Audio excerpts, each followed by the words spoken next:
Are you troubled by strange noises in the middle of the night? Do you experience feelings of dread in your basement or attic?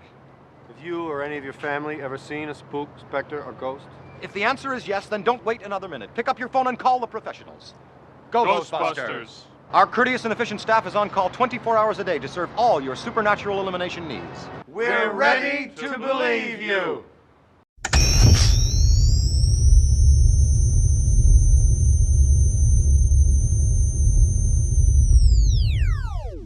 I mean, 4 female Ghostbusters? The feminists are taking over. I'm an adult virgin. Alrighty, folks. Before we get into tonight's episode, I just want to take a moment to thank our sponsor, which once again is Stamps.com. And since 1998, Stamps.com has been an indispensable tool for nearly 1 million businesses. Stamps.com brings the services of the U.S. Postal Service and UPS shipping right to your computer, much to the chagrin of Otis, the official hound dog of America's hometown horror. Whether you're an office sending invoices, a side hustle Etsy shop, or a full-blown warehouse shipping out orders, Stamps.com will make your life easier. All you need is a computer and a standard printer, no special supplies or equipment, and within minutes you're up and running printing official postage for any letter, any package, anywhere you want to send. And you'll get exclusive discounts on postage and shipping from USPS and UPS. Once your mail is ready, just schedule a pickup or drop it off, no traffic, no lines. Cut the confusion out of shipping. With Stamps.com's new Rate Advisor tool, you can compare shipping rates and timelines to easily find the best option. Save time and money with Stamps.com. Not my time, but your time, because this ad reads forever. There's no risk, and with our promo code POD, P-O-D, you get a special offer that includes a 4-week trial plus free postage in a digital scale. No long-term commitments or contracts. Just go to Stamps.com, click on the microphone at the top of the homepage, and type in POD. That's P-O-D. Stamps.com, promo code POD, Stamps.com. Never go to the stinky post office ever again. And away we go. Woo! I'm an adult virgin.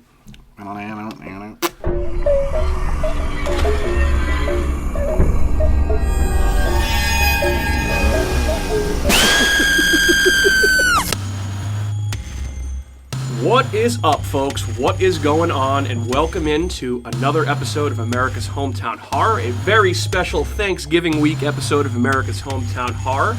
My name is Mike. I am the host in this spooky endeavor into horror movies and horror stuff. But of course, I'm not alone, and I'm always joined by my esteemed co-host. The first one, who's sitting directly across from me and looking mighty fine, is my buddy Andrew. What's up, pal? What's up, you turkeys? Exciting week. Love me some Thanksgiving. And also, next to him is my other lovely esteemed co-host, Catherine. How are you? Good. I'm great. How are you? Very good. Very good. You look very, very fallish with your plaid. Thank you. Yeah, very, very nice. Very flannel. Nice. Yeah, it's definitely Thanksgiving week, and we are thankful to have you all here as listeners. Can't say that enough. I know I said it at the end of October. But yeah, it's awesome to have you guys here listening, and we got a good one here tonight, something that I think we've been looking forward to talking about for quite a while. And that would, of course, be Ghostbusters Afterlife. But before we get into that, we're going to just go through our usual bullshit. If you don't like it, you can go pound sand, because guess what? You're listening to our podcast, and we can do whatever the fuck we want. Yes, dig holes, as Kat would love to say. Dig holes, as in sand. But, yeah, so what's up? Anybody watched anything good, anything of note, horror-wise, over the last week or so? I don't think we really have, Kat, right? I haven't watched shit. I need to get on my game. Okay. It's kind of like a decompressing from the holiday. Like, you Yeah. got the holidays going on, work's crazy busy. It's like, the sun's down at 5 o'clock. It's like, you know. I don't think we did I haven't, like. Did we? Yeah, I don't think we watched anything of note lately. We've pretty much just been watching a lot of It's Always Sunny in Philadelphia because the new season premieres on December 1st. We watched The Sinner. We have been watching The Sinner, which not horror, but very much a psychological thriller type of show, and that show is great. I feel like every season has been pretty good to varying degrees, and this one, the newest one, is probably the weirdest one so far. Yeah. Some like True Detective vibes to it. Some weird, like, witchcraft type stuff. Yes. Some sticks in the woods, all kinds of stuff. Yeah, so it's it's pretty cool. worth checking out. Starring probably the best fictional president in the history of cinema. One Bill Pullman, the pride of UMass Amherst, who, gave such an inspiring speech on Independence Day. This is our Independence Day. And then Will Smith punched an alien in the face. I wonder how many people that are listening to this podcast were even alive when that movie came out. I know. It's a good question. Good question. I would assume if you're listening to a podcast about Ghostbusters Afterlife, you have some tie into Ghostbusters, so you're probably around the same age as us, if not older, maybe younger. I don't know. Hey, I wouldn't discriminate against any listeners. But so for lack of a watch list, I have to say, I have a surprise for all of us. Oh, big surprises So coming Andrew, this way. I already know. Andrew might know a little bit of something about this. Here's what I can tell you. Haunted attractions are a very big part of what we do on the show. We had a chance to go to 2 haunted attractions in October, which was not enough, in my opinion. I'd love to do more. But when the opportunity presents itself, when there's a haunted attraction that takes place outside of October, that we are able to attend, I've always wanted to do that. Oh, I think I know what it is. I think I know what it is. And I am happy to say that on December 5th, Sunday, December 5th, the 3 of us will be going to Fright Kingdom in Nashua, New Hampshire for their Krampus-themed Christmas haunt. Fun! Yeah, it's going to be so much fun. I was excited. Yeah, so I sent Andrew the trailer for this, and it is extremely well done. I wanted to keep it a surprise for you. Hooray! And already I know in advance the objections. It's a Sunday, there's football, so I am volunteering myself to be the DD for the day. Wow. We can find a Thanks. sports bar in the Nashua, New Hampshire area. We can go, post up, watch some football. Our ticket time is for 6:30. Cool. So it's the earliest time slot available. It's about an hour and a half from here, so it's not incredibly far, but you don't have to worry about driving. You guys can have as good of a time as you want, and we're going to get to walk through, a Christmas /Krampus-themed haunted house. So this is a limited capacity event, and tickets probably will sell out if they haven't sold out already. Your time slot is your arrival time only, and according to their website, you may still experience a long wait depending on the night, and tickets are only sold online. Here's the official description of this event directly from their website, okay? Krampus has come to town and is spreading some holiday cheer. Join us Friday, December 3rd, Saturday, December 4th, or Sunday, December 5th, as Fright Kingdom is transformed into a horribly scary winter wonderland. You will encounter rabid reindeer, crazed carolers, cannibalistic elves, demon dogs named Otis, and other merry mayhem makers. Wow, say that 5 times fast. Merry mayhem makers. Merry mayhem makers. Merry mayhem makers. Merry mayhem makers. Merry mayhem makers. Food and vendors will be available. Fun. Yes. It's going to be so much fun. I'm The trailer, fucking the stoked. quality I of that cannot trailer wait. you sent me gives me hope. Yes. Oh, I bet it's going to be awesome. Yeah, so I think we are getting a very quality haunted attraction. And, bonus piece, I believe I'm thinking of the same haunt. If this turns out well, we want to do it again. They also do a Valentine's Day themed haunt and a St. Patrick's Day themed haunt. Oh, fun. So they do like multiple. That's so Really cool. cool. Obviously, we need to dress appropriately. It's going to It'd be be cold. December in New Hampshire. Yes. So we got to dress appropriately. Wear my flannel. But yeah, we're going to Fright Kingdom. We're going to the Fright Check to see if I have a Kingdom winter jacket. Krampus haunt, you guys. So are we pumped? How are we feeling about pretty this? fucking pumped. Nice surprise? Yeah. Very Okay. happy. Thank you, Very Mike, so nice. much. You're welcome. Tickets are on me. Don't worry about how I got them. You the best. But yeah. Shouldn't we give a shout out? So yeah. So we're going to Fright Kingdom in Nashua, New Hampshire. Oh, yeah. Hooray! Yeah. That's all I got. I didn't really Spreading the Christmas cheer, Michael. Yeah, exactly. And I feel like it's only appropriate for us, given that our first episode of our show was on Krampus. I feel like anything Isn't that- Krampus themed, we have to look out for. So Yeah, that's like a 2-year anniversary almost, too. yeah, we got to figure out what. Actually, holy shit, our 2-year anniversary is creeping up very quickly. We need to figure out what we want to do for that. Oh, yeah. Last year we did like a happy birthday, like To kind us. of our favorite things that we did on the podcast so far in a year. Now it's been almost 2 years. That's Yeah. insane. Holy shit.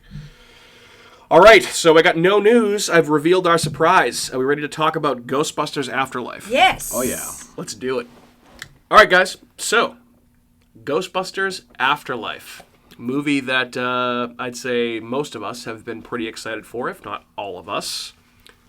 For the past how long? It's Since a year, so half, actually, so year and a it was another movie that big surprise was delayed by COVID. It was supposed to come out last summer because it was funny, Andrew. You actually said this seems like it should have been It's a summer summer movie movie. Shoulda blockbuster came type out of thing. summertime. Definitely had that vibe to Yeah. it.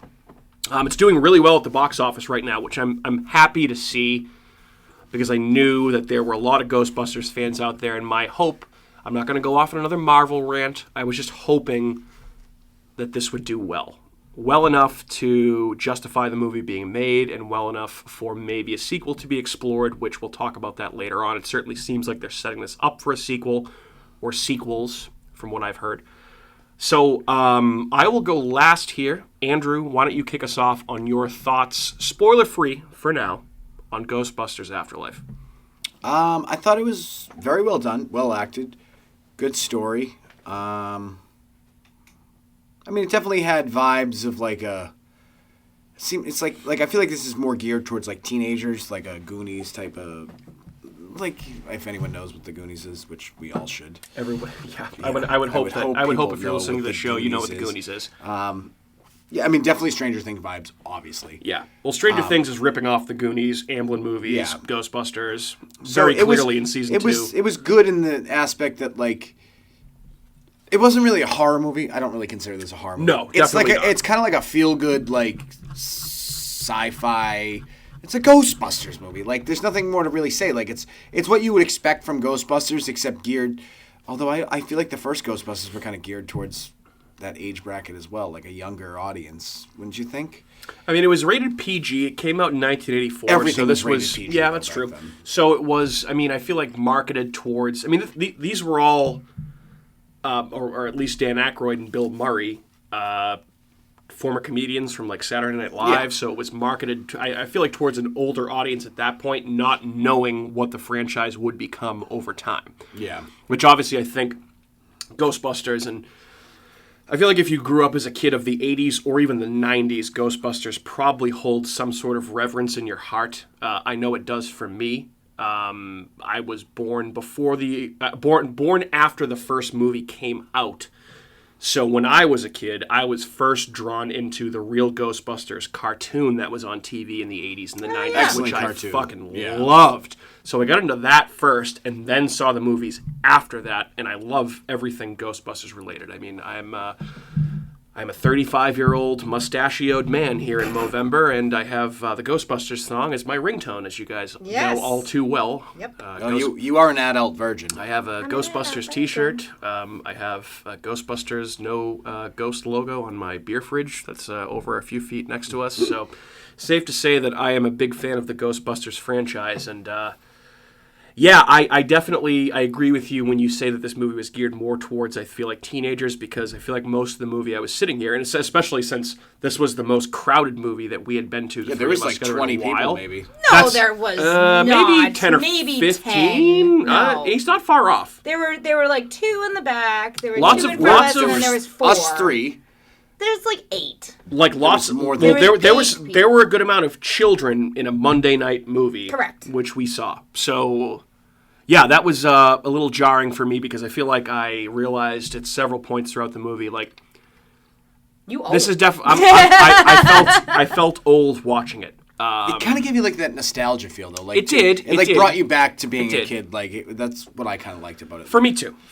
So I didn't mean to. I just wanted to go off of your thoughts. Do you have anything else you want to say about Ghostbusters before we let Kat give her thoughts? I forget where I was, but I mean, I think it's a good watch. I would recommend seeing it for any age bracket. I mean, if you like Ghostbusters, whether you're a new fan, an old fan, I feel like you'll like this movie. You may have some issues with it because everybody, everyone has their expectations for movies and what they should be. But I thought this movie was exactly what a Ghostbusters movie should be. Fun, funny, strange, entertaining. Keeps you involved. I felt like it kept me engaged the entire time, which I really liked. I was never bored. I was never bored watching the movie. There wasn't any. I don't think they had any fat to trim. I feel like it was very concise, to the point, well acted, and it had the comedic value, which you really want out of a Ghostbusters movie. Yeah, so I actually thought there were some good laughs in this movie too, which was one of the criticisms that I've seen in other reviews online, that they kind of forgot that the original Ghostbusters movie was a comedy, and I didn't feel that way. I thought there were some laughs. I felt like this movie was more of a comedy than anything else. Absolutely. Like Paul Yeah. Rudd was. I like Paul. People have Love- problem with I Paul love Rudd. Paul Rudd. I like Paul Rudd. Who has a problem with Paul Rudd? I don't would know hope anybody that nobody, has a but problem I think with Paul Rudd is perfect in every movie he's in. He's this awkward, just he says things and you just go. It makes you feel uncomfortable, and I get that can kind of So he absolutely reminds me of Craig in this movie. Yes, our friend Craig. Our friend Craig, who has been on the 100%. podcast a few times. I feel like I don't know if they look alike, but I feel like their demeanor and the way that they like talk and act and the way that they speak very similar. Maybe that's why I like Paul Rudd so much. Some of the jokes that he told in this movie, I feel like I've heard Craig say, as well as some of the jokes that Phoebe. Oh, I feel like granddaughter. 50% of the jokes in this movie are Craig jokes. Yeah, Which are great jokes. yeah, I mean, for sure. we don't have to get into the jokes. Yeah, I don't yeah. want to spoil the great jokes. That's of course. We can get into those later. All right, so Catherine, I know, having been married to you for almost 5 years now and with you for 10 years, that you are not as big of a fan of the Ghostbusters franchise as no. I am, or maybe even Andrew, which I'm not knocking you for that. Probably gives you a different lens to view this movie from. Correct. So, do you like the Ghostbusters franchise? And also, what did you think of Ghostbusters Afterlife? So- Spoiler free for now. Again, Yes. Initially, so actually our friend Christine asked me, because she said that her and our friend Seth were going to go and see Ghostbusters, and I was like, she's like, how'd you think? And I was like, well, and this obviously goes back to what you just said, is that I wasn't a huge Ghostbusters fan, follower, as you guys are.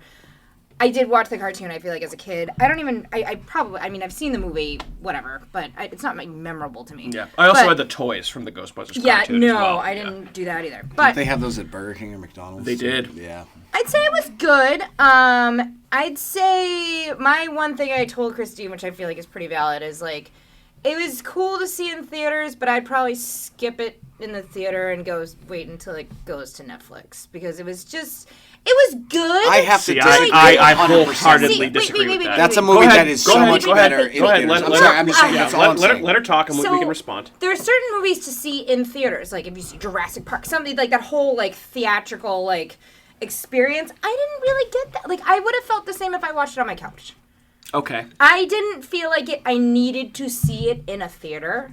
I don't think it really made a difference in my opinion of it. Okay. If I had seen it at home or if I had went to the movie theaters. So let me ask you this, because the two movies that I think I can compare this to the most of these like legacy sequels, as you call them, I'd say the two most comparable in terms of quality are Star Wars: The Force Awakens and Jurassic World. Okay. Now, would you think Those that... I would see in a movie theater in a heartbeat, but why not Ghostbusters? Just because you're not as much of a fan of the franchise. I feel like those movies you want to be like in the movie. Like you want to be the big screen and you want to kind of feel the whole... I don't know. I kind of wish I didn't see Force Awakens in theaters. I thought that movie kind of smelled, but... I actually did not see Force Awakens in theaters. I'm not as big of a Star Wars fan as most people are. I like the movies. I'm not obsessed with them. But I mean, I would just say a counterpoint to what you were saying is there are a few scenes in here that are as about iconic in a movie that have come out in probably, since some of those sequels. Sure. So, continue. Well, no, that was pretty much my thing, was that I would say that to go see it, but I would maybe wait till it streams on a streaming service. Okay. Then So if you're a theater. casual Ghostbusters fan, as you are, not essential viewing. Yeah, I liked it. It was a cute movie. See, that I think is a valid point, and It was cute. yeah. I mean, I feel like if this were not about busting ghosts and busting making you feel good, this would not be a movie that we would be talking about in our podcast, but it's Ghostbusters, and it's all about ghosts and spirits and terror dogs and demons. So I feel like it's worth talking about, even though it is a movie essentially marketed towards kids. Yes. Yeah, for sure. Marketing towards children. Yeah. What was I gonna say? I mean, it's a solid sequel. Okay. Just like I felt like Jurassic World, The Force Awakens, the Halloween Legacy sequel, the Candyman Legacy sequel that we saw earlier this year were solid movies. Correct. It's not an A+, it's not a home run.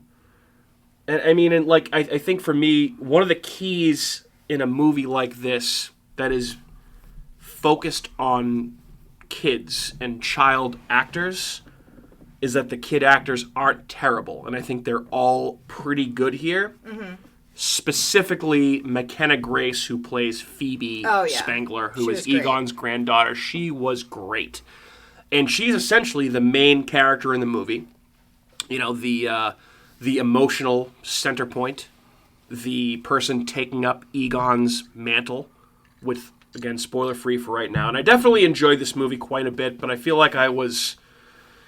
And this is one of the parts that made me feel old. Like, I was interested in the story for the entire time, and there was some cool stuff that happened. Everything with Paul Rudd rocks. Great. There's some really cool stuff. But I was essentially, as a Ghostbusters fan, waiting for the stuff that happens in the last 30 minutes. Yeah. And, again, spoiler-free for right now. If you're a Ghostbusters fan, if you're aware of who is in this movie... You know what I'm talking about. Like, you know what you want to fucking see. If you don't know, now you know. And what I will say is when you do get it, it's fucking awesome. It's fucking great. So, yeah, that's what I got. So, obviously, not a horror movie. I mean, where would this fall amongst the movies we've seen this year? Like, towards the top, towards the middle, towards the bottom? Middle what of do the you road. think? Yeah, middle for me. Yeah, I'm holding strong. Malignant is my number one movie this year, and I think I'd probably put this somewhere in the middle. Like, I put it somewhere in the middle, but at the same point in time, it was kind of a nice change of pace from seeing Antlers. Yeah, a little more lighthearted. Like, it wasn't like warm and Last Night in fuzzy. Soho. super depressing. It was upbeat and it was kind of like heartfelt. it was a feel good movie. It was definitely a feel good movie, especially which is when nice you get every towards once in the a while end. because I don't normally watch those, and when you watch them, I'm like. I What is feel that like, feeling? why don't I feel like I feel want warm to and slit my fuzzy wrists inside. after I watch this movie? Oh, because it's not that type of movie. Right. Yeah, for sure. So, yeah, I mean, I'd say out of 5 stars for me, I'd probably consider it like a 3.5. Personally. I thought you really loved this movie. 3.5. He didn't say he loved it. Never said that. Okay, all right. Well, Malignant's better. VHS 94 is better. Antlers is better. Last Night in Soho is It's better. also hard to Spiral grade is this with better. those movies because it's not that type of movie. right. Yeah, I correct. mean, That's correct too. yeah. It's a totally different movie. It's a totally Yeah. different movie. It is not a horror movie at all. All right. Good stuff, guys. All right, so we're going to move past that at this point. We're going to move into facts, and we're now in spoiler territory, okay? So if Okay. you have not seen Ghostbusters Afterlife yet, if you're listening to this, if you have not seen Ghostbusters Afterlife, stop listening here, go watch the movie, come back and listen to us. We'd appreciate it. Yeah, like I would like to say, where the fuck was Slimer? Yep, that's one of my biggest questions We're and not concerns at that I nitpicks had. yet. I have my categories lined up. So basically, Ghostbusters this. Afterlife, it's currently in theaters. It is not streaming, so you can't see this anywhere. It's not a dual release, which I like. We saw it in theaters. Shouldn't be. I would recommend you see it in theaters. I recommend you see it in theaters too. Film was scheduled to be released on July 10th of 2020, but was delayed until March 5th of 2021 due to COVID-19, and then delayed again until Thanksgiving, or around Thanksgiving of this year, which is when we saw it, obviously. Weird time for it to come out. The I know, timing yeah. makes zero sense. So I guess initially they were going to put it out in early November, but they wanted to have it come out after that fucking stupid Marvel movie, Eternals. Why didn't they have it come out this summer? Like, I don't understand, like, the delay. What do you delay? The movie's done at that point. Well, there were also more Marvel movies. So basically, any studio, their strategy for releasing movies now is to avoid Marvel. Because they know that Because that's what's those going to win the smelly box movies are office. good. I know. It's fucking good. sheep. Although, Watch I will those say, shit again, movies. Spider-Man No Way Home, I'm all in for that. But that's just me.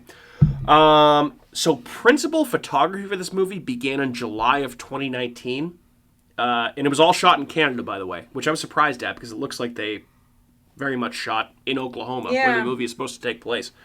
Began in July of 2019 and ended in October of 2019. So this movie has been on the shelf for over 2 years. Yeah. Ready to go. I feel like I remember when we first watched this trailer, probably before COVID. Yeah. And then COVID happened, and then now it's just here just now. Well, I also think it's funny, too, because they played it very coy in the marketing and the trailers that the original Ghostbusters and cast are in this, all the ones that are left alive. And I feel like that's it's not affecting the box office, but it was weird. It was a weird choice. I got a question for you, Mike. Mm-hmm. You're a bigger Ghostbusters fan than I am. I haven't seen the old ones in a long time. Mm-hmm. The music in this movie, similar to the Ghostbusters movies? The exact same. Okay, so that leads me to say then, for some reason, because I couldn't remember the music from the original ones, you ever seen that movie, The Ninth Gate? With Johnny Depp. With Johnny Depp. Yep. Similar. That movie has a similar score to Ghostbusters, which is random because I was like watching the movie and I was like, "What is this? Why?" And it just reminded me of the Ninth Gate. Music, Interesting. Which is weird. Like if you look back, it's very similar, and it's like Okay. So apparently that was ripped off from Ghostbusters, but I wonder if it's the same.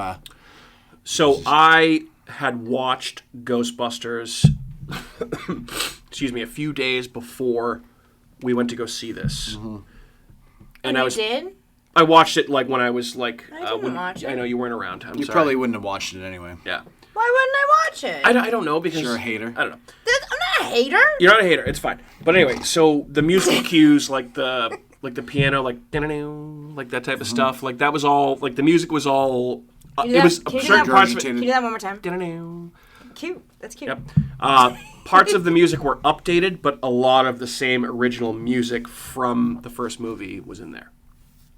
But essentially, this movie, this sequel has been gestating. I love using that word. For Interesting. a long, long time. We'll get into this, but I feel like essentially most of my facts are about how long the sequel has been in development, and it's insane to hear all this. So The word sounds very sexual. I don't like that. Say it again. Say it again. gestating, Ooh. long gestating. I've been gestating for a while too.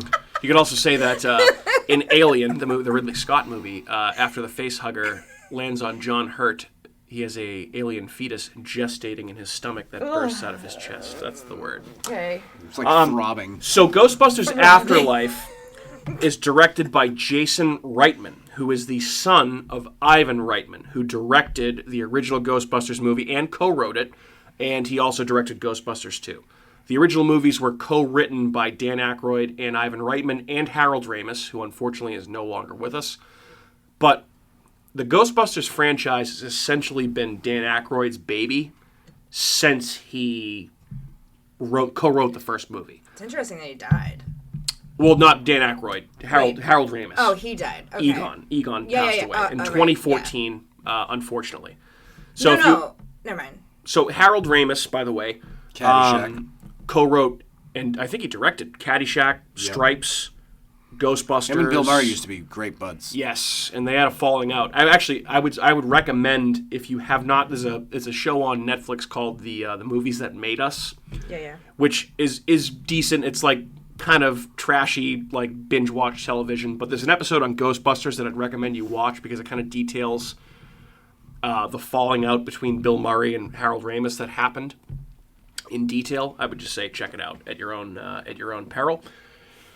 But yes, so yeah, Dan Aykroyd has essentially been the leading voice in the Ghostbusters franchise, like since the first film got co-written, and especially after Harold Ramis passed away. But so this movie was finally greenlit after the controversy and financial failure of the Ghostbusters remake that came out in 2016, which has become to be known as Ghostbusters Answer the Call. So none of us have seen this movie, right? No thanks. Okay. So, and again, it's not because we're sexists. We have a female as our podcast host. This was the one that had 4 female Ghostbusters. I mean, the feminists are taking over. I'm an adult virgin. Wow. I didn't know. Okay. Well, basically, so in 2016, they did a reboot/remake of Ghostbusters, which had 4 female Ghostbusters. Okay. I'm an adult virgin. And men on the internet got very, very mad about this, which is stupid. I personally found the movie to be stupid, and I didn't want to see it because I didn't really want to see a remake of Ghostbusters. I didn't really feel like that was something I wanted to see. Just like if other particular movies that I held nostalgic to myself, I would not want to see remade. Like if they did a Jaws remake, wouldn't want to see it. The Ghostbusters in this movie were played by Kate McKinnon, Kristen Wiig, Leslie Jones, and Melissa McCarthy. Which I will just say, they're all funny. I loved Bridesmaids. Oh, me too. They're pretty much all in that except for Leslie Jones. I love Kristen Wiig. I don't particularly. Melissa McCarthy, I think, is funny. Kristen I don't Wiig's particularly awesome. find the other two funny. Best role Kristen Wiig's ever been in was MacGruber. Oh my god, I love that movie. That's such a great movie. But yeah, so obviously it was. It failed financially and was not well received by critics. And say what you will about the motivation behind that. if you didn't see that movie because you don't want to see 4 female Ghostbusters, then I guess you're just an asshole. Like, that shouldn't be the reason that you don't want to see it. I didn't want to see it because I don't want to see a remake of Ghostbusters. I wanted to see a movie like this. Yeah, like a homage to Ghostbusters. Yeah, almost. something that honored the legacy of the original ones and kind of passed the torch. But I guess basically, in the early 90s, following the release of Ghostbusters 2, Dan Aykroyd had a script prepared for a third film that was tentatively titled Ghostbusters 3, Hellbent. And the concept for this movie was that the characters, all the Ghostbusters, transported to an alternate universe dimension of Manhattan called Manhattan. I see what you did there, Dan Aykroyd. Where the people and places are hellish versions of Earth, with the Ghostbusters meeting and confronting the devil. Okay, cool. At the time, Aykroyd had stated that the studio was interested in making this movie, though the principal actors, especially Bill Murray, were not interested in this. This will be a running theme throughout this timeline. Is that Bill Murray doesn't. Bill Murray is a difficult asshole. Like, everyone loves Bill Murray because he's like that random guy that shows up at parties and stuff like that, and that's great and all. But I feel like Bill Murray would be the worst person to ever work with because he's such a fucking douchebag. Yeah. Like, he may be cool, he may be funny, but I wouldn't want to work with him. Yeah. Yeah, he's like... I'm Team Ramis. He's like the... I love him. Fuck Murray. Murray is the essential, like, quirky actor that is difficult for, like, just being for difficult's sake, I feel like. So this movie, the plot essentially featured a new, younger group of Ghostbusters while Ray, Egon, and Winston struggled to keep the business open while Bill Murray, Peter Venkman's relationship with Dana, who's played by Sigourney Weaver, their relationship becomes more serious. Part of this concept was actually used later on in Ghostbusters, the video game, which, guess what? Mike played. Wow. Yep, of course. And at one point in the film's development, listen to this, and how fucking awesome would this have been? The 3 younger Ghostbusters they were trying to bring on for this movie, Chris Farley, Chris Rock, and Ben Stiller. Oh, that'd be so fun. Oh my god, that would have been great. I don't know Can they how. do that? Why don't they do that? Well, no, this was being developed in the 90s. Chris Farley's dead. Chris Farley's dead. Well, yes. Yeah. So that wouldn't work out. Okay, all right. That would have been amazing. I know, it would have been great. It would have been cool. And then, it never happened. In 2004, they revisited the sequel again, and guess what? Bill Murray still wasn't interested. Huh. Years keep passing. In 2011, Dan Aykroyd stated that the plan was to potentially begin filming a sequel that year. Never happened. So why didn't they just tell Bill Murray passed again? Why didn't they just tell Bill Murray to fuck off? So essentially, Rick Moranis. So at that point, when 2011 came, 20 years after this initial sequel was pitched, Aykroyd finally said, like, listen, maybe we need to just recast somebody as Peter Venkman or just get rid of the character. Yeah, just have him die. And in February of 2012, the film was placed on hold as the studio thought that without Bill Murray, the movie wouldn't be as much of a success.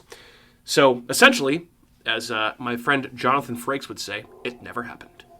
Not this time. No way. Not this time. Sorry, Bill. Yep. And I guess the reason that Bill Murray had been reluctant to reprise his role as Peter Venkman for decades, although he did return for a cameo, he returned for the Ghostbusters video game. He lent his likeness and his voice to the Ghostbusters video game that I mentioned before. He said, basically in an interview, that he finally chose to return for this movie because, quote, the script is good. It has lots of emotion in it. It's got lots of family in it with lines that are really interesting. I think it's going to work. So for some reason, he changed his mind for this one, which I do maybe think... because he was old as dirt and he realized I'm going to die soon, so maybe I should, just do it. Yeah, he looked old when you see him. Well, he partied. Well, they're all old. Yeah, now. he does party. He has stories about that for sure. But so Murray finally committed, and the new film connected to the original 2 films was revealed in January of 2019, and Jason Reitman, as I mentioned, who was the son of the original director Ivan Reitman, was announced to direct. And yeah, here we are. Ghostbusters Well, it's a good thing they Afterlife. picked Jason Reitman, because God knows what this movie would have been like if they picked Jason Wrongman. I see what you did there. That's cute. So cute. It's a fitting joke for this movie. So cute. So I mentioned the real Ghostbusters cartoon show back in the 80s and early 90s that came out. A couple things about this movie tied into that series, which I think was a smart move on their part. So the Ecto-1 gunner seat was actually used in the cartoon, and it was a concept that was pitched for the original 2 films, but it never came to fruition.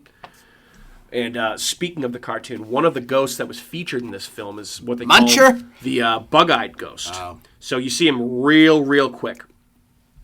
He previously, or he or it or they, whatever their pronouns are, previously appeared in 2 episodes of The Real Ghostbusters in 1986, and it was also featured as a toy in the toy line based on the show. Bug-Eye.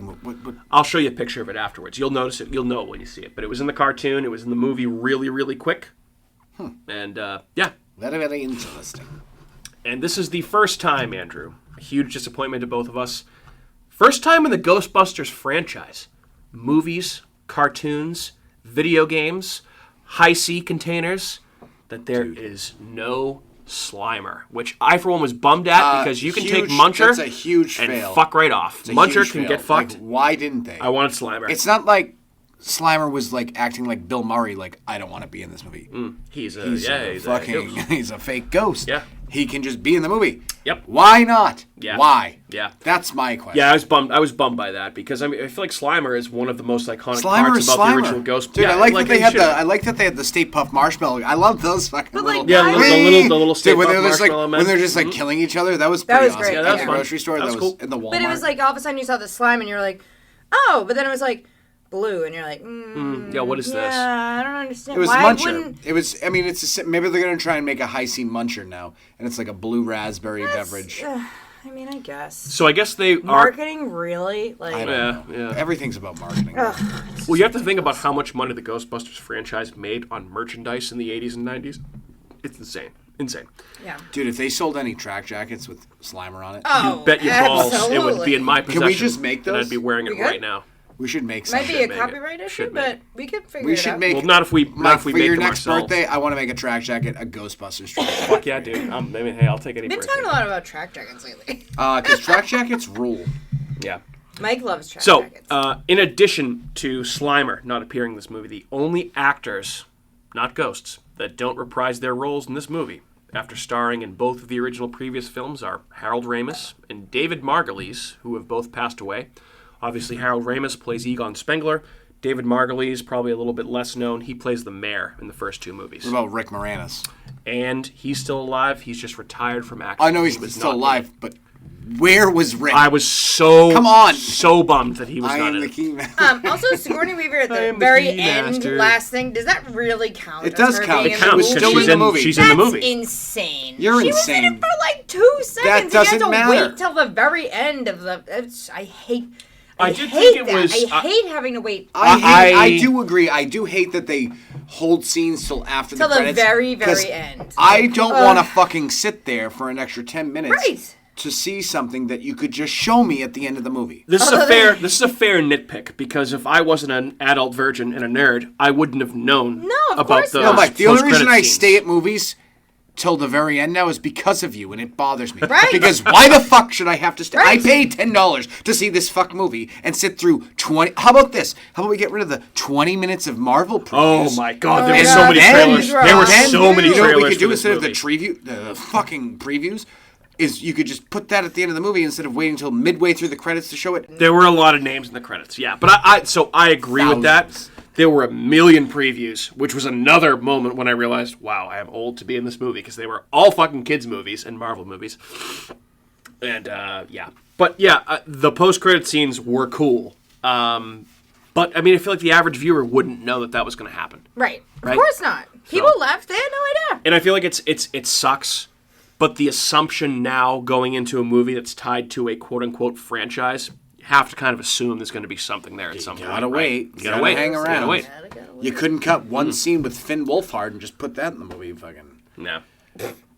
All right, so whatever his name is. all right, let's roll through categories here. Yay, categories. I'm ready. The movie's not scary. No. Nope. No, Fail. okay. No scare. I mean, maybe scary for kids if you're taking your young kids to see this. no. Maybe, How? maybe some of the stuff with the terror I'm dogs. surprised she didn't find it scary, actually, to be honest. What? I mean, By the way- You're scared of the I wind. would say the one. Wait. Let me talk. The one thing would be if you inherited a house and it was very creepy. That would be the one scary element that I would think there would be. But beyond that, and how Phoebe. Phoebe.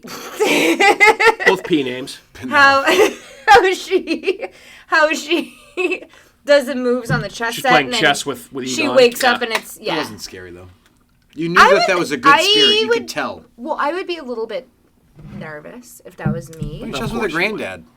Well, true. she just. I mean, she maybe knows. Well, maybe she doesn't. They did a great job casting her or they did a great job making was her awesome. look just like him. Yeah, she doesn't look like that in real life, so they did a good job making her I would look like imagine that. Oh, really? Oh, I should Google her. And see Not what at she all. looks like. I will say, like the only pure kind of scary creation the Ghostbusters franchise has ever had are the Terror Dogs The dogs and were Gozer. scary. and They were good. Gozer's. Gozer's pretty freaky. No. But the I will say that the fact that they tie it in with Sumerian yeah. mythology, not mythology, but like history, Yeah, that's cool. is really well because Yeah. I love Sumeria. Yeah. And like the fact that it's called Somerville, spelled Sumer, even better. Interesting. That's actually a very good Easter egg. Very nice. You Very notice nice. that? No? I did not notice that. I feel like there's a lot of Easter eggs in here. Like it's a lot to notice. But yeah. But actually, so in the scene where Paul Rudd, who's Mr. Gruberson, that was a funny line. Your name's Gary Gruberson. Oh, You yeah, have a that date was with actually you have a really date funny. with Gary Gruberson. When he's in Walmart and he sees the little mini Stay Puft Marshmallow Men, obviously that's all CGI. But the Terror Dogs in Walmart, practical effects. Really? Really? Oh, that's Pretty a cool. fun fact. Pretty cool. So I mean, Oh, those that was probably one of the best scenes in the movie when he Yeah. finally gets out of Walmart and he dives through the front of his window. that was awesome. Yes. That was so great. I thought Dude, that was hilarious. he might have been my favorite part of the movie, He's aside like- from the other stuff. Yeah. Yeah. So that's I forget what I was going to say, but yeah. So I thought that was cool. They used a lot of practical effects in this. There was a lot of CGI, but a lot of practical effects as well. Because I feel like some of the stuff they showed, like it's just tough to do practically. You know, like Yeah. Are we on to favorite scene? Did we do yeah, we're on to favorite? favorite scene. So you can go ahead if you want. I liked the end where Egon comes Yeah. back and like all of a sudden like Penelope is holding Phoebe. her. Yeah. I did that on purpose. I did that on purpose. It was Eggnog and Penelope. Eggnog and Penelope Eggnog are and holding Penelope, the yep. same, Jesus Christ. ghost gun and. Proton pack. Oh, okay. See, You proton asshole. pack. Good God Almighty. I'm okay with her not knowing what that's called. Just stop calling her Penelope. What do you call the traps? A ghost box? Pretty Jesus much. Christ. Oh my God. But like all of a sudden, like you see her and you see him, and I'm like, oh, that's so nice, because you were Yeah. just waiting for something to happen like that, and it was so heartfelt, and you're just like, It was. oh, It was yes, very. I love that. And I agree kind of with what Bill Murray said in his quote earlier. There is an emotional core to this story that I feel like they deliver on. Absolutely. Where you finally see, Carrie Coon's character and McKenna Grace's character, Phoebe. I forget Carrie Coon's character's name. And then Finn Wolfhard's character, I forget it, Trevor is his name. But like you see them finally connect with their Yeah, grandfather. when she realizes she has all the Yeah. photos of her down in the basement. Correct, which was a Yeah. good Very nice. payoff, but I'm glad you brought that part up. I had it down as one of my favorite scenes it was as well. a nice, warm and fuzzy. Did it moment. give you any sort of an icky feeling at all that they used? It was a little Harold weird. I'm glad that Harold they didn't Ramis is make him- like I'm this glad that they- 7 I'm- years I'm- after he's been dead. I'm glad that he didn't talk. Yeah, that that would would've have been been weird. Yeah. I did find it very interesting, and you never see this in a movie. Because the movie wasn't over at this point. And it panned up to the sky, and it was like for Harold. Yes. And I thought that was a really nice touch. That was so great cool. Like touch. in the middle, like not in the middle of the movie, but But like it wasn't at the end. movie Yep. wasn't over. Yep. It was And not they over. just put up Absolutely. for Harold, and I was like, That was Great. almost brought a tear to my eye. It was it was Yeah. right after the last part that he was in, which I thought was a very not mid movie, but towards the end Not of the at the movie, end but of the not at movie. the end of See, the like movie. I Very didn't cool. know he was dead. Oh yeah. How would I know that? Yeah. I mean, a normal Well, person. I'm trying to who's- think I of just the thought it was last. I didn't know. How do you not know that? So like the last movie that I remember seeing him in as an actor, he played Seth Rogen's dad in Knocked Up. Oh, really? I don't Yes. remember that. Yes. Oh, I should Google that. Because he kind of looks exactly like Seth Rogen. Yeah, that's a good movie too. Yeah, he Yeah, does. it's a great movie. Paul Rudd's awesome in that movie too. Yeah. Yeah, Paul I got Rudd's in that Matsui. movie. Yeah, I got Matsui. Yeah, you're Hey, like, I I got love Paul Matsui. Rudd. So yeah, great scene there. And I guess to tie off of that, I mean, the scene where all the boys reunite. Oh, I mean, you see absolutely. the original Ghostbusters step out to fight Gozer, and you first see it, you hear Bill Murray say, "Yo, flat top, and it just shows them like with their suits on, and they just like step into the light, and it just kind of pans upward. I fucking went from 6 to midnight. I was so pumped. I was like, yeah, I'm an adult virgin. Woo! I was like, let's fucking go, baby. I was so fucking pumped. It was awesome. Is 6 to midnight like a thing? Bill Murray is much of it. That's also from either 40-Year-Old Virgin or Knocked Up. 6 to midnight. Oh, cute. It means a boner. More cute stuff. I'm more like 6 to like 11:30. 6 to 11. You and your Bet Wiener. But yeah, that was awesome. Also, shout out to the stuff, and both things in the post-credit scenes were directly tied to all the actors from the original movies, which I loved. So, Andrew, what about you? There's a lot of good scenes in this movie. I feel like I really like the scene where they like finally like go to the mountain or whatever it is, like the mining mountain, and they see like what's causing Gozer's temple, and it's the dead bodies are coming up in the proton. That was awesome too. I'm glad you brought that up. Fucking like Egon, keeping it down, like he set it up, like he. Yeah. It almost reminded me of like It at that point. Like he had like a plan of attack. He jerry-rigged that thing so like 4 proton packs would like shoot to keep all the shit down. That's what was causing all the seismic activity. That was a really cool touch. Smart stuff. Yeah, very good. Also, I guess we're rolling into like favorite quotes here now. So this is favorite quotes, favorite scene tied in together for me. But like I already said, yo, flat top. That was awesome. Bill Murray was funny as hell when he was in it, despite him being an asshole and not making this sequel sooner. I also loved when Gozer asks them all after they first show up, "Are you a god?" And Dan Aykroyd pauses for a second, and Bill Murray looks. This is a direct scene from the original movie. In the original movie, Dan Aykroyd says no. And Bill Murray says to him, "Listen, Ray, when somebody asks you if you're a god, you tell them yes." And in this movie, they ask, and Bill Murray looks at him, he's like, "Oh, Ray, come on, for God's sake." And he's like, yes. That was fucking awesome. Good tie-in that most people probably wouldn't catch that. Yep, well, but I did, because I'm an adult virgin. One of my favorite quotes, since we're rolling into this, is when Penelope... Phoebe! Good God, man. Once... Twice. Her name's actually Phoebe Well, she's Penelope Phoebe Frangler. So, there's nothing worse than the name Penelope. when she's in front of the god and tells all those Sorry jokes. if any listeners are named Penelope. No, what's the matter with that? It's a fine name. No, I just think it's fun. Sounds like a fruit, like cantaloupe or something. It's Okay, go ahead. No, when she's in front of the god, whoever the name is. Gozer. Gyoza. Yeah. Can't. Gyoza, Penelope, and fucking, what do you say, eggnog? Eggnog.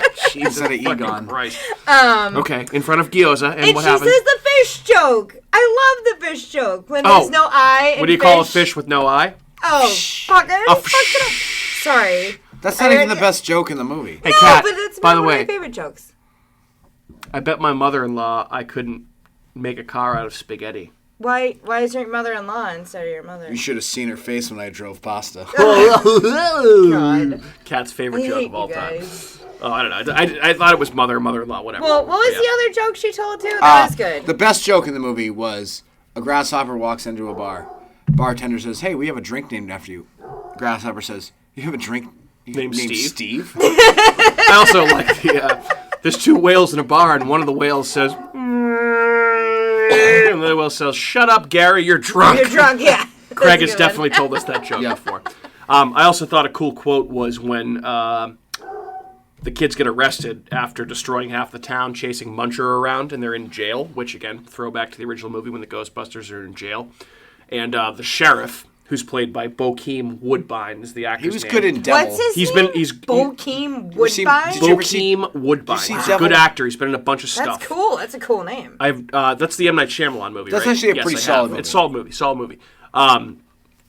Phoebe says, Penelope says, I get a phone call, and he says, "Who are you going to call?" And I'm like, yeah. And then she does call Ghostbusters. And she does. Which she is does. wild that phone number is still in service. Yeah, and I love that, like... He picks up the red phone. I love that part because it shows Ray obviously kept the phone number, and it rings now at his occult bookshop, and he picks up, "We're closed. What do you want?" Like, that was awesome. That was great. Yeah, that was good. That was great. So, yeah.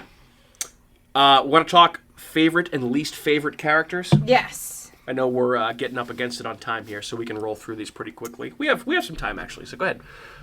Kat, who was your favorite? Did you have a favorite character, least favorite character? I'll let you go first. So, I really liked... I don't think I had a least favorite, to be honest with you. I forget his name. Podcast. Podcast. Duh. Sorry. You remind me of God. Mike. He's like a little Mike. So, he's awesome. He was honestly amazing. The hair and everything. He was great. I love everything about him. That you're saying that. No, I love... I have... all right, go ahead. You like, go first, and then I'm going to comment. What are you going to say about this? First of all, I don't do that. Kind of. I did not hate podcasts as much as I thought I would. I loved him. I thought considering he was awesome. that his fucking name is Podcast. Well, That's his what he nickname. said. Yeah, he's a nerd. He was awesome. I know. Mike, if you were 20 years younger and you were in high school, you would be absolutely fucking Podcast. I feel like it was like a meta joke about everyone that has a podcast, and it also made me hate that I have a podcast. Oh, I love it. Because it made me feel very self-conscious about how I am when people, if I've had a few drinks or are around and they talk about podcasts, I'm like, I have a podcast. But I don't walk around with a microphone and headphones, by the way, so no, fuck you guys. Not yet. Fuck you guys. Not yet. But podcast actually was nowhere near as annoying as I thought he was going to be when they first introduced him. I liked his character quite I thought a he bit. was awesome. So I liked him. also that he walked out of the Ecto-1 at the end of the movie after they vanquished Gozer, and he was covered in dead yes. the marshmallows, just like you're yes. in the original So movie. awesome. Yeah, so good. Go ahead. I liked him. I liked Paul Rudd. Paul Rudd was awesome. Mr. Gruberson. Gary. And I loved Penelope. Yeah, Which I actually wrote in my notes. That's kind of funny that I actually wrote Penelope. You were Sorry. probably high. Also the kid from Stranger Things was super fucking annoying. I really couldn't. I stand really him. don't like him. Finn Wolfhard. So he's good in Stranger Things. He's good in Stranger Things, but he's probably my least favorite character in Stranger Things. And also the mom from The Leftovers was pretty annoying. See, I liked her. I like Carrie Coon. I think she's a good like actress. her. I like everything that she's in. She's like awesome in her. The Leftovers. The best character in The Leftovers. Which is a show you should watch. Yeah, if you've you never seen should it. watch that if you haven't watched it. I love Leftovers. It's depressing Sandwiches. and it's depressing and weird and sci-fi-ish, and yeah, you'd like it. Yeah, Isn't that like a Christian? I didn't think it was her best role, and I hated the kid from Stranger Things because he's just annoying. I feel like that is how both of the roles were written, though. This was clearly a story about Penelope, aka Phoebe. Correct. And they were supporting characters in this story. Yes. Yeah. So that's my The only part of the movie that I actively did not give one fucking eighth of a shit about was the shit with Trevor, who's played by Finn Wolfhard from Stranger Things. Thank you for your contributions, Otis. Any time that he was trying to hit on the girl that he had a crush on, or any time that he was working at the burger joint or anything like that. Time. Yeah, he was definitely just I don't feel like he was meant to be an important character in the movie, and it showed in the writing, it showed in how the character was portrayed. So, I also agree that Paul Rudd was probably my favorite character because he's awesome in everything. And I feel like Paul Rudd's character in this movie was kind of a surrogate for middle-aged Ghostbusters fans like myself, even though given that Paul Rudd's way older than me. He was like the less nerdy version of Rick Moranis in this movie. Incredibly more handsome, too. I mean, yeah, he's a stud. He's sexiest man alive, according to People Magazine. Is he? Really? Paul Rudd? Just one sexiest man yeah, alive. but so was year. like Adam Levine. He's gross and Jared. Adam Leto Levine's probably at least is. like a Jared Leto, serious? definitely not. No, Definitely not. Jared Leto looks like a beta male. He's never won that before. I can't. No, that's not a real thing. Yeah. But I mean, for favorite, there was nobody I really hated in this movie. I guess I didn't really. Yeah, I know you hated him. Did you? Anybody else that we didn't cover in characters so far that you hated or loved? No, I mean Phoebe was my favorite, and then Paul Rudd. Penelope. Okay. Yes. Penelope. Yep. I hate that name, Phoebe. Didn't really. I mean, we talked about Finn Wolfhard. I guess like he's a potential cast replacement for you guys. I didn't really have a problem, but there were a few quick like blink and you'll miss it cameos from pretty big actors in this movie. Ivo Shandor, who is the guy that is essentially in the coffin down in Gozer's tomb, was played by J.K. Simmons, who's a pretty famous actor. Yeah, I noticed that. I'm going to talk about him. Yeah, so he He has been in Oz, one of my favorite TV shows of all time. State Farm. The State Farm guy. Yep. He was also in Whiplash, which was a movie that he got nominated for an Academy Award for Best Supporting Actor.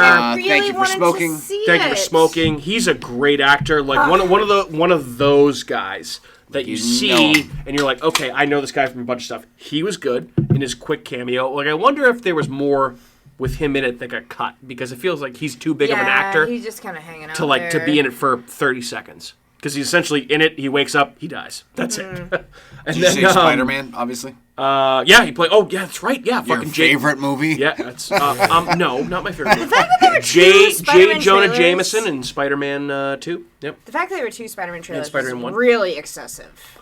Well, that's the problem. There are two Spider-Man movies coming out. Spider-Man No Way Home I want to see, but the Morbius movie, which is another movie that is tied to Spider-Man, like I don't need that. I had no idea who the fuck Morbius was. Right. He's And an it was obscure. that Jared Leto? It's Jared Leto. Yeah. No thanks. He's Leto, an obscure. I'll just listen to some 30 Seconds to Mars and get He's my an fill. obscure Spider-Man villain. And then Gozer was portrayed by Olivia Wilde. Stunning. Beautiful. I love Not in this her. role, though. No, she looked kind of. She looked like she had love like Olivia a Wilde. flat top. Like she looked like she'd been like 80s basketball. Yeah. Like, but that's Gozer Yeah, for you. Yeah. I mean, yeah. So that was interesting. I thought that was very interesting. I think we can skip favorite kill, because was there one aside from Nobody I was have one.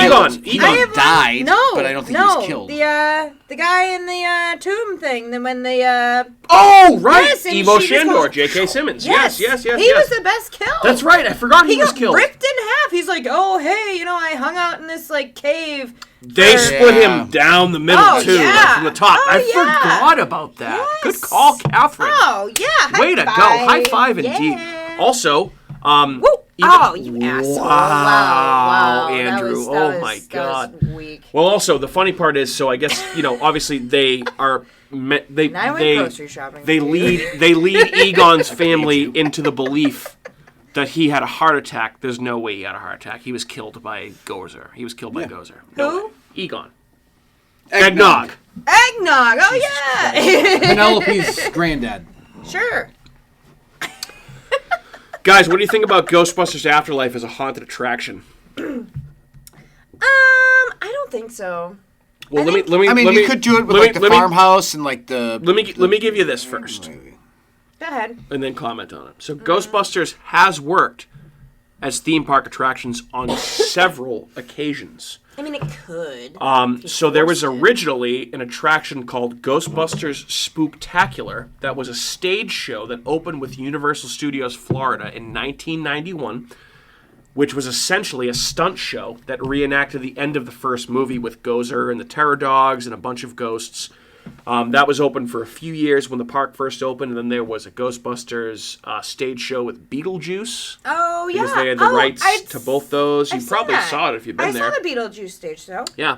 Andrew, if you went to Universal Studios when King Kong was open, so those attractions were probably there when you went there. I never went. vaguely knowing that. remember. I it. did. Yeah. Yeah. I went to Hanna-Barbera. Yeah, and so all that stuff. Ghostbusters Yeah. was at Universal Studios Florida for several years when Yeah. it first opened. I saw that. That's funny. But it left after a while. But then after that, more specific to us, a Ghostbusters haunted house was featured at Halloween Horror Nights in Hollywood and Orlando in 2019 as a haunted house. And it was alongside other haunted houses based on Stranger Things Season 2, the Universal Classic Monsters, Killer Clowns from Outer Space, Yes. Us, Creepshow, and House of a Thousand Corpses. Sounds like a fucking What a dynamite lineup. lineup. Yeah. So I would think, you could potentially turn Ghostbusters into a haunted house if you do it the right way. All about the right way. It wouldn't be a scary thing, but it could be a fun Halloween. Oh, it'd be a blast. thing. Dude, if you could get slimed. Yeah. Yep. Oh, that'd be fun. By Magnetron. What's his name? The guy with Magnetron? the Slimer? No, not Slimer. The Metal Muncher. Muncher. Oh. Magnetron. You thinking of the Stay Puft Marshmallow Man? Is that what you're thinking of? I don't No, think that's making that's he's Penelope's dad might be Eggnogs. related to Eggnog, but who knows? Magnetron Penelope and So Andrew, that was a eggnog. that was more of a professional segue than I could have done. Podcast. So I want to ask you guys about the ending of this, and if you think there should be a sequel. And one of the big questions that I had coming out of this was who Penelope, Jesus Christ, Phoebe and Trevor's father was. No mention of him at all in this movie. That's correct. And clearly, it's the post-credit scenes are awesome. We're lined up to get a sequel if it makes enough money. Why do you need a sequel to a sequel?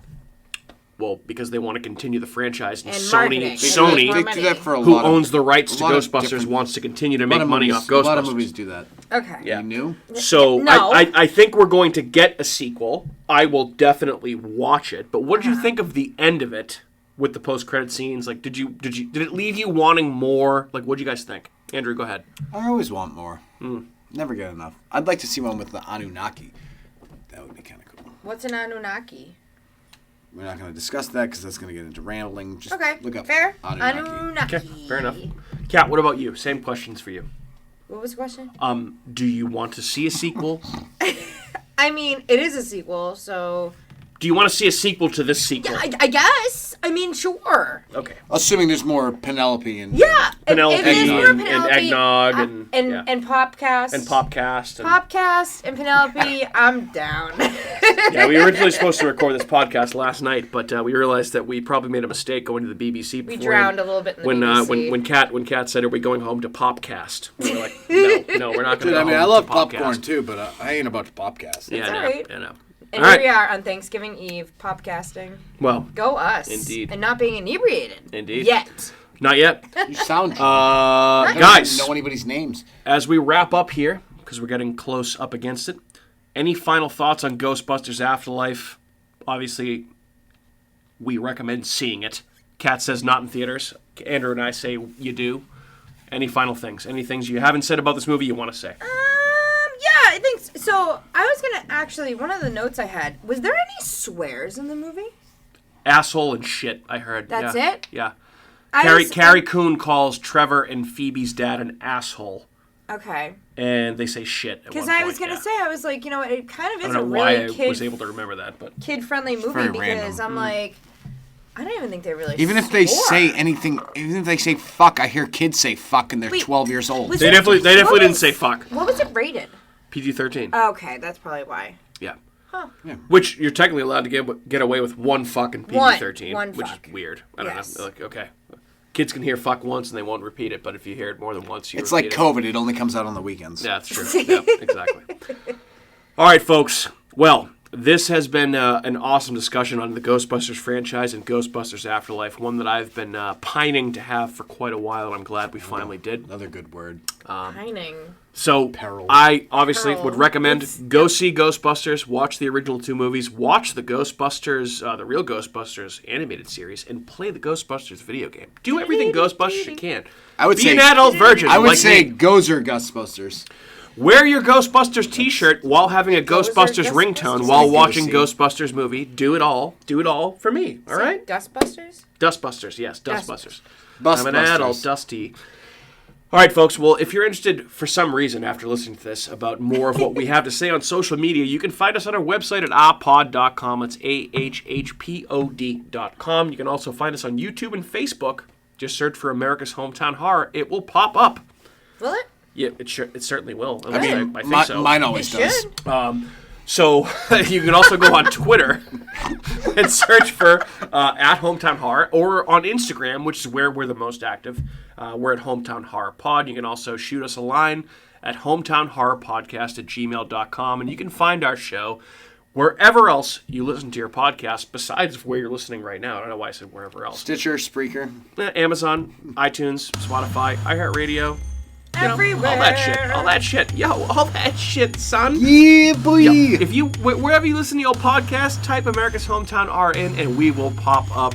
But thanks for joining us. Happy Thanksgiving to Happy everyone. Thanksgiving. We are so thankful to have you. Without you, we are nothing. That is correct. That's so That is heartfelt, correct. Andrew. And with that being said, Andrew, say goodbye to the listeners that we're very thankful for. Happy Thanksgiving, you turkeys. Good evening. Adios, muchachos. Bustin' makes me feel good. I know. Meanwhile, Andrew didn't know that. It said bustin' makes me feel good, correct? We never even talked about that. Hey everyone, it's Mike from America's Hometown Horror, and just wanted to say thank you again for listening to another episode of our show, because of course, we would be nothing without you listeners. If you are interested in more local Plymouth podcasts, I would highly recommend you check out some shows by our cohorts on the Inebriart Podcast Network. That's right, the Inebriart Podcast Network, folks. In addition to America's Hometown Horror, you can find the Inebriart Podcast, Bar Talk, Theme Park Legends, Retro Redoctopus, and Old Colony Cast. Head on over and give them a listen.